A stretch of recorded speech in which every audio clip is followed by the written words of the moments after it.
Hi everyone, this is Anthony, and this video is about my recommended workflow for using LiquidBudget.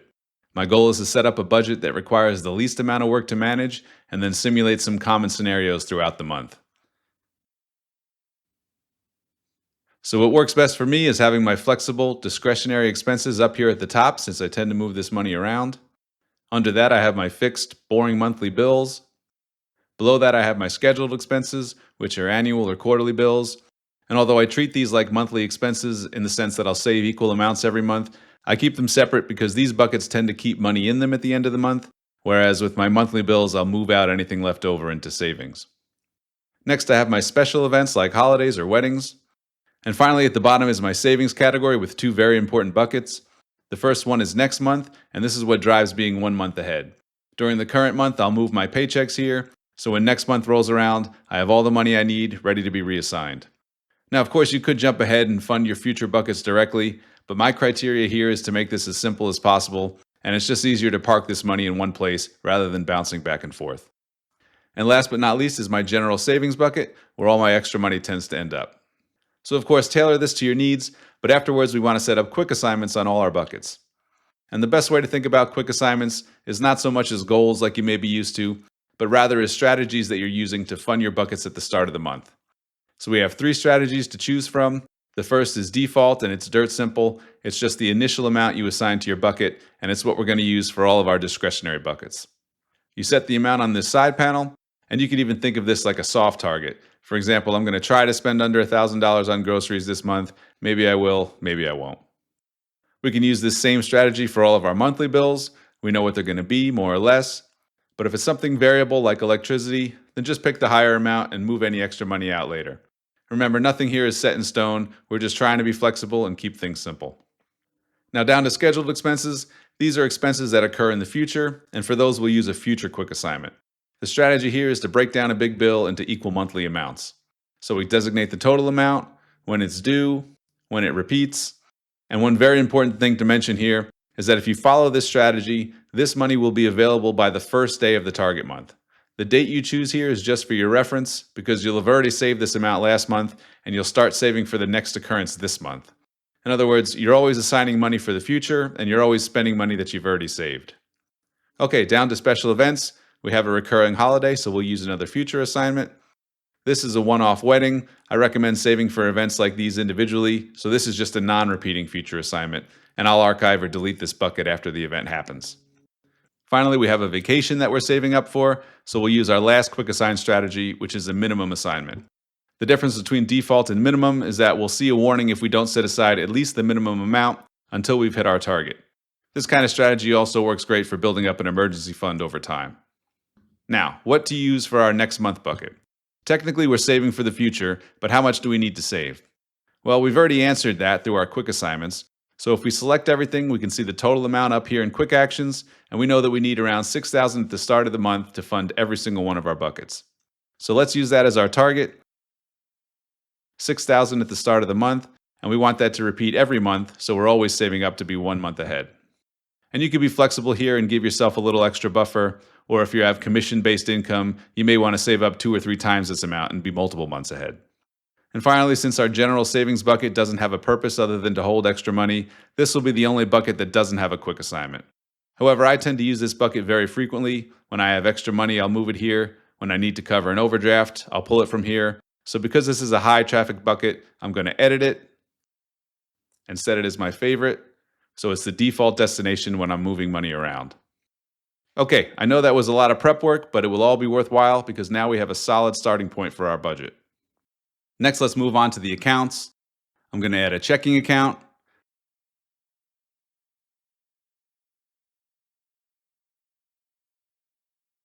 and a credit card, and both of these are linked to external bank connections that I've already set up. Just remember, we're not pulling in historical transactions.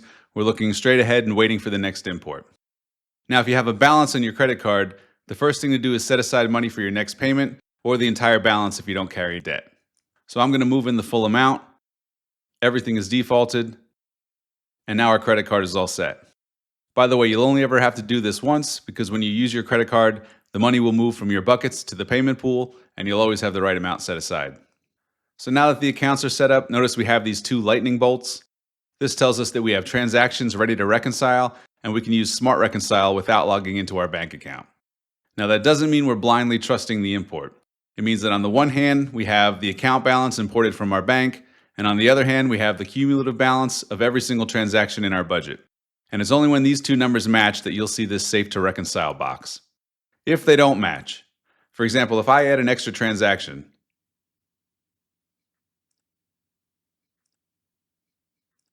then we'll lose the lightning bolt and see a warning that it's not safe to reconcile without some sort of intervention. In this case, the recommendation is to mark that transaction as pending. Now, one of the traps people fall into is wanting this account balance to be perfectly up to date. But with bank import, there's a lag, sometimes a day, sometimes more, depending on your bank. But if you're 1 month ahead and you have money assigned to your buckets, then you don't always need this to be in real time. And if you're willing to wait for transactions to import along with the balance, then you'll never need to micromanage your accounts. Of course, there are exceptions, right? Maybe you made a big purchase or things are getting tight towards the end of the month, so you can still enter transactions manually, just leave the status as pending so it doesn't interfere with reconciling. This way you can still see the impact to your budget, and when the real transaction is imported, it will match and clear this transaction along with the new balance. Okay, one last thing to set up on this page is this filter to hide reconciled transactions. Now when you reconcile, you'll clear your ledger and only see transactions that you need to review. Let's reconcile the credit card. And by the way, if the lightning bolt is here, you can just right-click this button to reconcile in one shot. Back to our budget, let's assign this money to our quick assignments. I'll select everything except next month because we'll fund that with our paychecks later. Then we'll stick the rest in savings. Notice how it's defaulted as our favorite bucket. And by the way, I know your first month's budget will never be as clean as this, but if you do get 1 month ahead, this is what the first day of your month will typically look like. Now let's simulate using this budget. To do that, I'm going to switch budgets, but each time I do, just pretend you're logging into your budget on a different day. Okay, this is the most common scenario. I log in and see some new transactions. I'll start with checking, make sure the transaction types are correct. If everything looks good, I'll right-click to reconcile. The transactions are gone, and I'm done. 3 more transactions on our credit card. The types look correct, so I'll reconcile again. If we look back at our budget, that money we charged was automatically moved to our payment pool. And just to make things as simple as possible, I have auto pay set up on my card, and because I already have the money set aside, it makes no difference to me when the payment happens. In fact, most of the time I'll just keep this category closed. And if you have certain categories that you tend to keep closed, you can make an intermediate state here. Just select the categories you want to keep open, and now you'll have a third state that you can toggle through.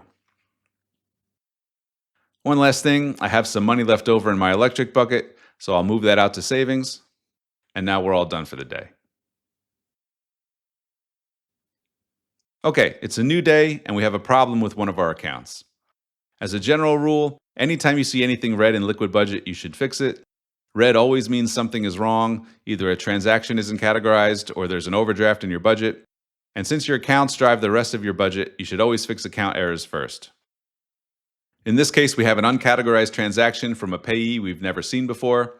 So we pick the correct bucket, the error is gone, and next time the app can use historical data to pick the type for us. The other transactions are correct, so let's reconcile and move on to checking. One exciting transaction here is our first paycheck, and because paychecks tend to appear as line items in reports and projections, I like to clean up the payee name with a custom rule. So if I click Make Payee Rule, I could rename this to Nakatomi Paycheck. I'll add and apply it to all historical transactions, and now this and all future paychecks will be automatically renamed during the import. And you can manage your rules here on the Rules page. You can create categorization rules,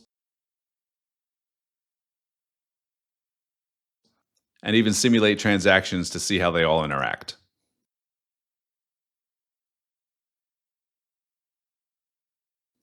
Now let's reconcile. And I hope you can see how these quick reconciles act like little checkpoints in your transaction history. If you get into the habit of doing this, it's very quick and also very obvious when something goes wrong. Back to our budget, the most important thing is to assign this paycheck to our next month bucket. I'm going to move this out, and you can see we're a little over halfway to being 1 month ahead. Now we're all done, so let's check back in a few days. Okay, the first thing to notice is that we have overdrafted one of our buckets.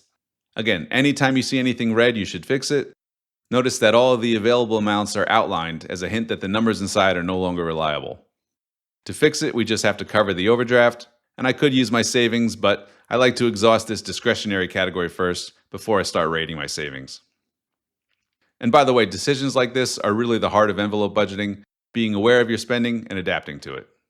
Now, technically, we should have checked the accounts first, because if a transaction had the wrong type, it could cause an overdraft in the wrong place. Luckily, that's not the case here. Notice how the entertainment transaction was correctly categorized this time around.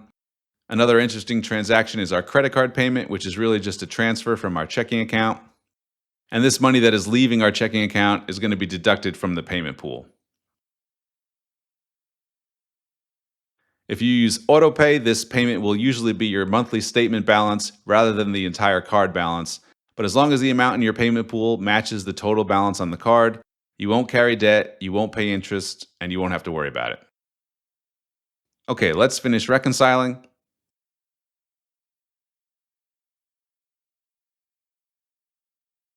And now let's move on to the last day of the month. So here we've made it to the end. This time let's check our accounts first. We have our last paycheck with the correct payee thanks to the rule we made. We'll finish reconciling and then wrap up our budget for the month. So with our last paycheck ready to assign, I'm going to finish funding next month. I'm going to pull in from here rather than move out from unassigned because this will default the exact amount that's missing. The rest I'll move into savings, and this is where the favorite bucket really shines, when I get to move out all the extra crumbs at the end of the month.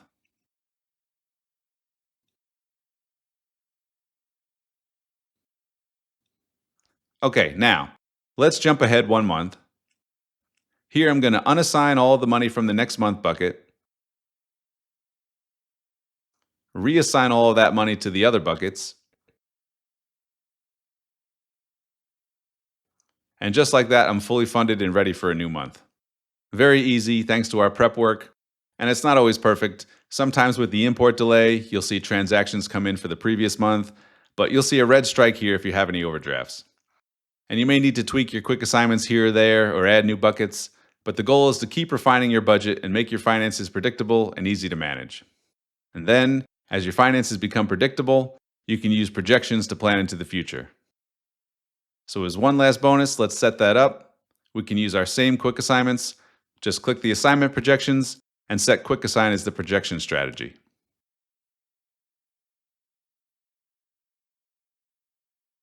The only exception is in savings. We're going to designate these as our savings buckets. And now the only missing piece is a way to project our income. The easiest way to do that is to find a paycheck transaction and use it to create a recurring transaction. So I'll match the date and the frequency of our paychecks, and this will automatically create transactions on a schedule. Now, normally you would use recurring transactions if you don't use bank integration, but they can work together and the bank import will match and clear the created transactions even if the amount isn't exact.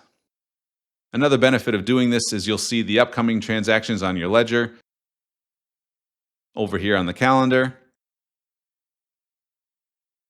and finally on your projections. Now we have a beautiful trajectory of our finances. We can see our monthly net savings, and we can use this to plan for future purchases or just as an incentive to stay within our budget. You could even take this one step further and project your entire net worth by adding in your assets and liabilities. Okay, I hope this was helpful. Feel free to join our discussions on the subreddit, and thank you for watching.